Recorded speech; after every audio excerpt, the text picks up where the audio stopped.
warahmatullahi wabarakatuh.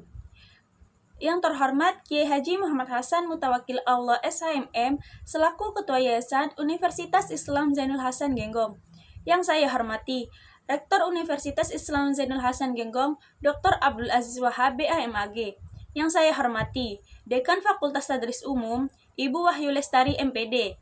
Yang saya hormati Kapodri Tadris Bahasa Indonesia Ibu Makfiratul Hamdiyah MPD, serta teman-teman yang saya sayangi dan saya banggakan. Perkenalkan, nama saya Dini Dwi Safitri, program studi Tadris Bahasa Indonesia kelas 3A. Di sini saya akan menjelaskan sedikit tentang hadis sahih. Hadis sahih adalah hadis yang memenuhi syarat-syarat kesahihan, yaitu hadis yang diriwayatkan oleh perawi yang adil, dhabit, dan memiliki sanad yang bersambung hingga ke Nabi Muhammad SAW, serta tidak memiliki syadz dan ilat. Kriteria kesahihan hadis. Yang pertama yaitu sanad yang bersambung.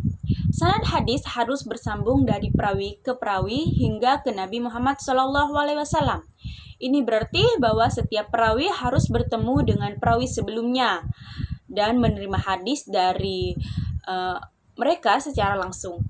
Yang kedua yaitu perawi yang adil. Perawi hadis harus adil, yaitu memiliki sifat-sifat yang baik dan tidak melakukan dosa besar. Perawi yang adil adalah perawi yang memiliki integritas dan kejujuran yang tinggi. Yang ketiga yaitu perawi yang dhabit. Perawi hadis harus dhabit, yaitu memiliki hafalan yang kuat dan tidak lupa. Perawi yang dhabit adalah perawi yang dapat menghafal hadis dengan baik dan tidak membuat kesalahan dalam meriwayatkan hadisnya. Yang keempat adalah tidak adanya syadz.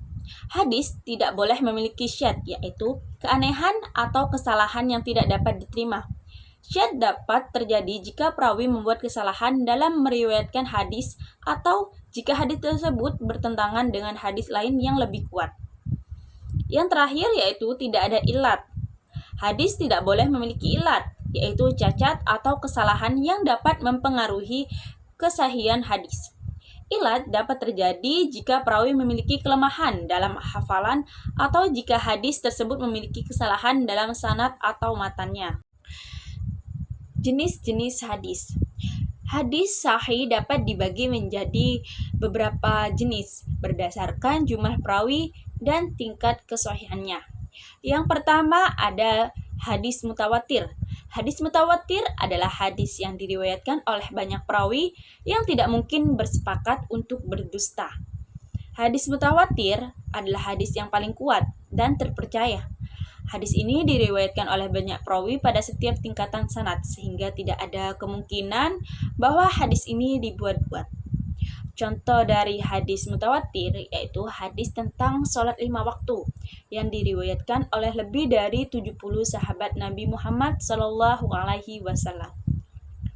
Yang kedua yaitu hadis ahad. Hadis ahad adalah hadis yang diriwayatkan oleh satu perawi yang adil dan dhabit.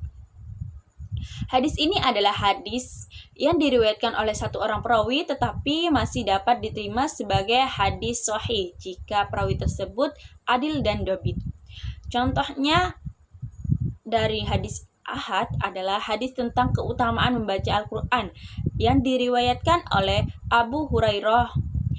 Yang ketiga yaitu hadis masyhur. Hadis masyhur adalah hadis yang diriwayatkan oleh banyak perawi, tetapi di hadis masyhur ini tidak dapat mencapai tingkatan mutawatir. Hadis masyhur di sini adalah hadis yang diriwayatkan oleh banyak perawi, tetapi tidak sebanyak hadis mutawatir. Contohnya yaitu hadis tentang keutamaan berpuasa di bulan Ramadan yang diriwayatkan oleh beberapa sahabat Nabi Muhammad SAW. Dan yang terakhir yaitu kegunaan hadis sahih. Hadis sahih dapat digunakan dalam menentukan hukum Islam. Yang Seperti yang pertama, menjadi sumber hukum Islam. Hadis sahih itu merupakan salah satu sumber hukum Islam setelah Al-Quran. Jadi yang pertama itu yang dijadikan sebagai sumber hukum Islam adalah Al-Quran. Nah, yang kedua yaitu hadis sahih. Hadis sahih dapat digunakan sebagai dasar hukum dalam menentukan hukum-hukum Islam dan untuk menjalankan kehidupan sehari-hari. Nah, yang kedua yaitu penjelas Al-Quran. Jadi hadis sahih ini juga dapat menjelaskan makna Al-Quran yang tidak jelas. Nah, semisal ada makna Quran yang kurang jelas. Nah, di hadis sahih ini ada yang lebih menjelaskan atau ada penjelasan yang lebih mudah dimengerti. Jadi, hadis sahih dapat membantu memahami makna Al-Quran yang tidak jelas atau ambigu. Yang ketiga itu sebagai pedoman hidup. Hadis sahih dapat menjadi pedoman hidup bagi umat Islam. Hadis sahih dapat memberikan petunjuk dan arahan dalam menjalani kehidupan sehari-hari. Jadi, hadis sahih ini bisa dijadikan pegangan untuk kita dalam menjalankan kehidupan sehari-hari, dalam menentukan hukum-hukum yang pastinya ada di kehidupan sehari-hari. Mungkin itu saja yang dapat saya sampaikan. Kurang lebihnya mohon maaf. Wassalamualaikum warahmatullahi wabarakatuh.